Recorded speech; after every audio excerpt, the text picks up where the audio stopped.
दिल्ली आंदोलनातील विद्यार्थ्यांवर palette gun चालवण्याचे आदेश कुणी दिले? अमित शहांनी उत्तर द्यावं, राहुल गांधींची मागणी. मोदी शहांकडे जनतेसमोर येऊन बोलण्याची हिंमत नसल्याची टीका.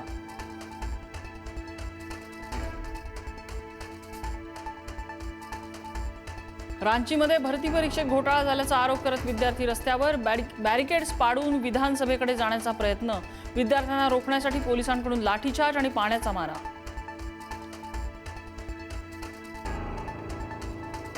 मध्य प्रदेशातील भाजप खासदार जनार्दन मिश्रा यांचं वादग्रस्त विधान. इथेनॉल मिश्रित पेट्रोलला विरोध करणाऱ्यांवर टीका करताना वादग्रस्त वक्तव्य.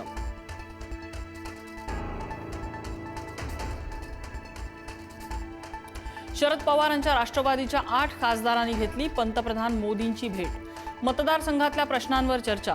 महात्मा फुले, अण्णाभाऊ साठे आणि तुकडोजी महाराजांना भारतरत्न देण्याची मागणी.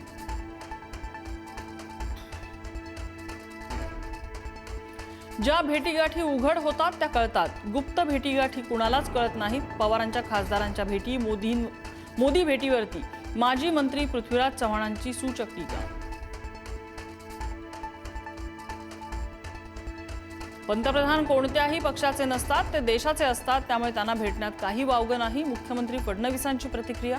अशा भेटीकडे वेगळ्या दृष्टीने पाहण्याची गरज नाही, मुख्यमंत्र्यांचं आवाहन.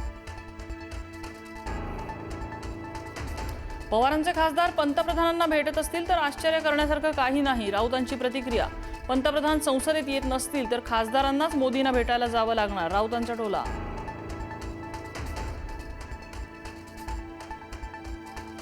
स्वातंत्र्य दिनाच्या पार्श्वभूमीवर मुंबईतल्या वरळीत भाजपाची तिरंगा रॅली.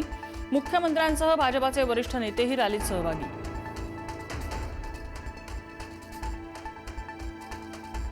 मराठा आरक्षणाची सुनावणी लांबणीवर पडण्याची शक्यता. मुंबई हायकोर्टाचे प्रभारी मुख्य न्यायमूर्ती रवींद्र घुगे यांच्या बदलीची शिफारस.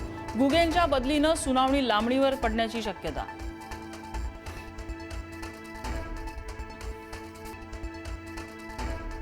रायगडच्या शाळकरी मुलींच्या पत्रकार स्टाईल रीलची प्रशासनानं घेतली दखल. मुलींनी मांडली होती गावातल्या खड्ड्यांची समस्या. प्रशासनाकडून तातडीनं खड्डे बुजवण्याचं काम सुरू. मुसळधार पावसामुळे अमरनाथ यात्रा दोन्ही मार्गावरून स्थगित. चंदनवाडी आणि बालटाल मार्गावरच्या खराब झालेल्या भागांची दुरुस्ती सुरू. अमरनाथ यात्रा पुन्हा सुरू होण्याची शक्यता कमी.